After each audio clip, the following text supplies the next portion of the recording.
Hello. Hello. Welcome to Sarah Has Stuff to Do and Doesn't Want to Do It. Specifically, I need to get water. I don't know what it is about me feeling a little bit dehydrated. And instantly, I'm like, girl, that just means you need to talk more until you're gasping for air. Literally. Oh my God, Sarah. Serafina, my name. So, hello. I have already been outside gardening in the Horton who in my horticulture and um as evidenced by my lovely southern manicure, which I love. This is because I grew up in Texas and Maryland. I call it a southern manicure. That is how I learned it. Like as like a symbol of pride with my people, like, being travelers and migrant, like we were migrant workers from Canada and Sicily. And so we worked, my family worked in the field. So I worked in the field and stuff. So this is what we call our southern manicure. And it was like, when we would like show our nails to each other, we'd be like, ooh, look at your, like it's silly. But anyways, so yeah, I have realized a really interesting interoception connection. So my interoception connection. Come on up. Let's see my girls coming.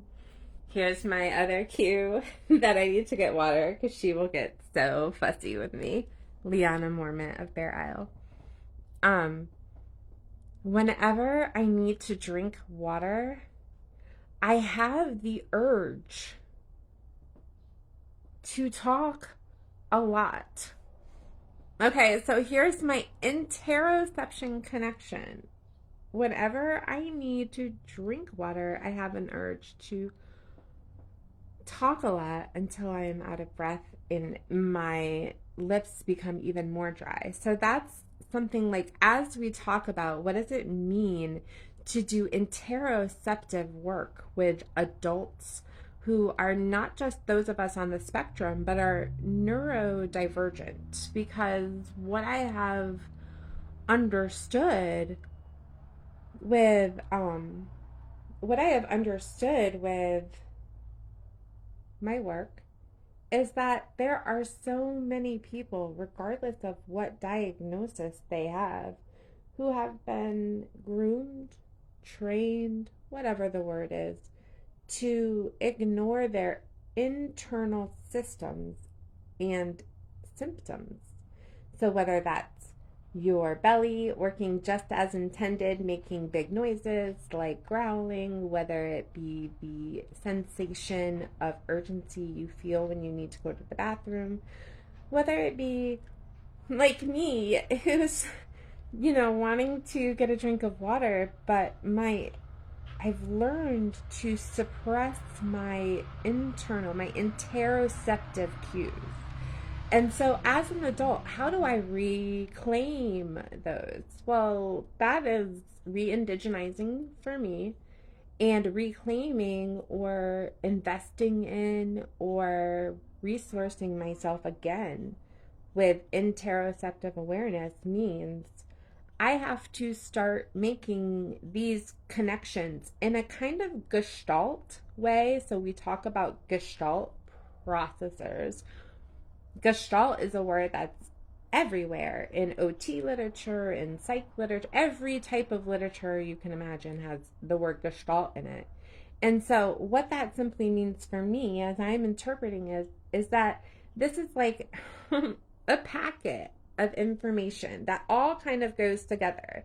And interoceptive work for me as an adult is reclaiming those pieces that I was forced to ignore for whatever reason. And we'll yada yada that part because we don't need to go into my personal trauma for you to maybe resonate with the fact that I had experiences in my life where it was just not safe for me to advocate for my internal needs because they were not seen.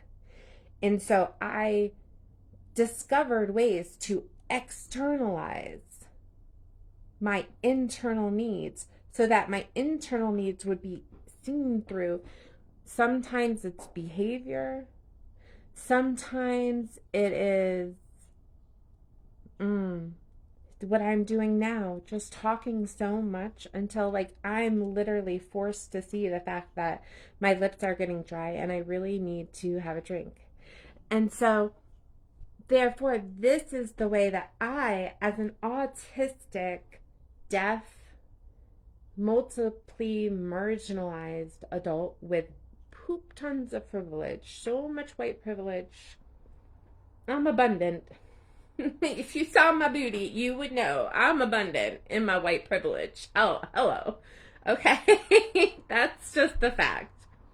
And the truth is, too, that I am multiply marginalized and in actually a very distressing situation.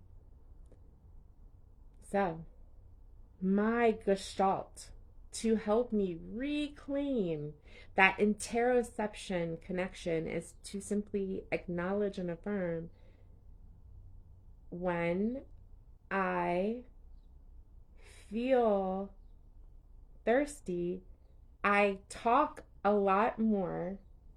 And this is an external cue to other people. Like when little Sarah, other people would notice, girl, you need to drink something. And then I would be able to get a drink. I don't need permission like that anymore.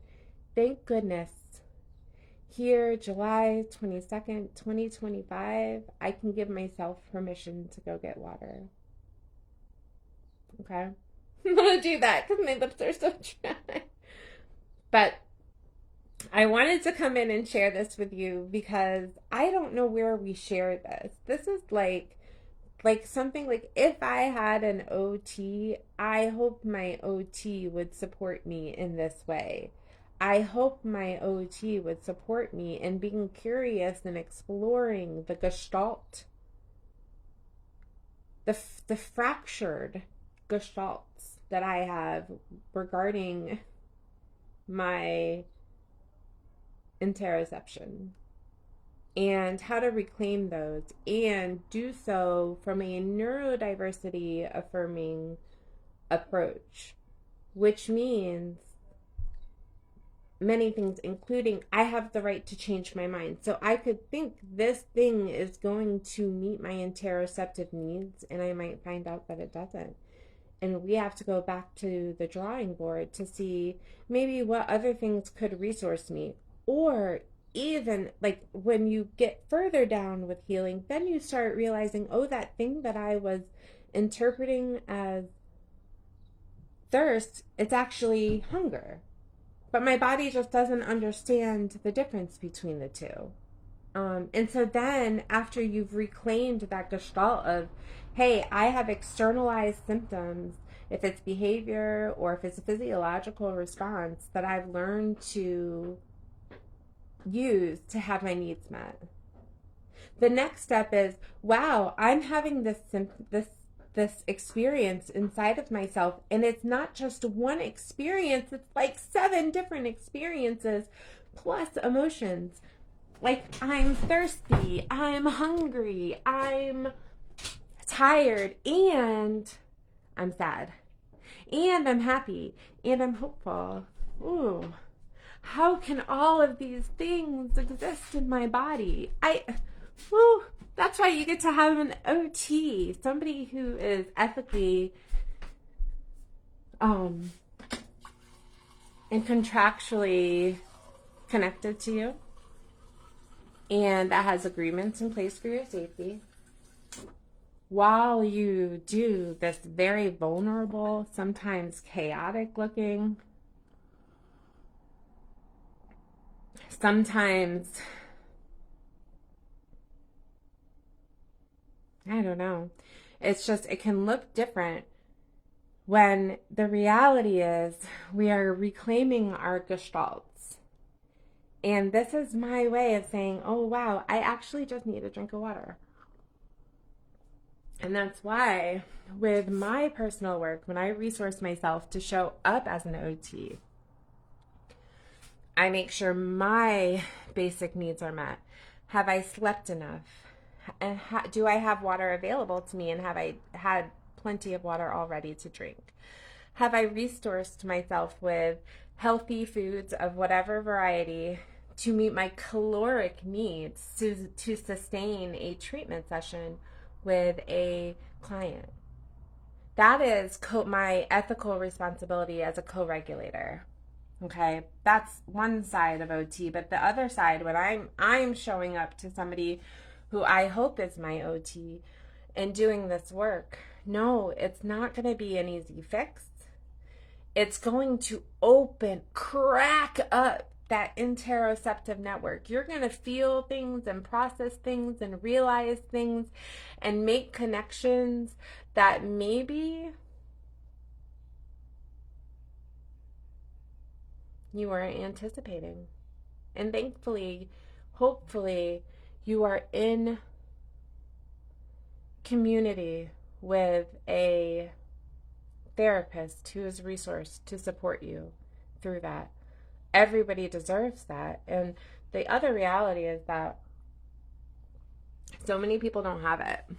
And so many people are afraid that they're not going to have it because funding, insurance, Medicaid, like,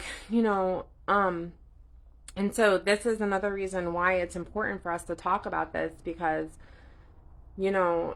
you might not be able to get to an OT, but you do deserve OTs who are trained to support you when you do. You shouldn't have to go through 73 OTs or 73 therapists to find one who actually is neurodiversity affirming. Actually, of your humanity as you are now, somebody who's not interested in correcting you, only affirming your existence. Anyways, I have my water. I'm probably going to wash my fingers because I still got that beautiful southern manicure. I'll go out. I don't know if you can see it from here. Like I'm re-indigenizing my land. I am Penobscot and I steward Podunk land here in Connecticut. And so I'm re-indigenizing the grounds in the ground cover. And doing so while surviving narcissistic abuse. I don't care who don't want to hear that word. That's what I'm surviving, and I'm slowly and surely crawling out. So, thank you. I'm gonna go because now I'm resourced, and I saw a whole bunch of people messaging me, and sorry friends, I didn't see who you were. So I'm gonna go see that now. Anyways, I love you. Let me end with my sign, blue, because it's like hard because I only have the one hand. And I know that a lot of people have like things that they mount for two hands, but I'm just not there yet. So let's go. Ready? My name is Serafina, Serafani, Selvaggi, Selvaggi. My professional name right now until my divorce is finalized is Sarah Selvaggi Hernandez. That's Sarah, Selvaggi, Selvaggi, Hernandez, Hernandez.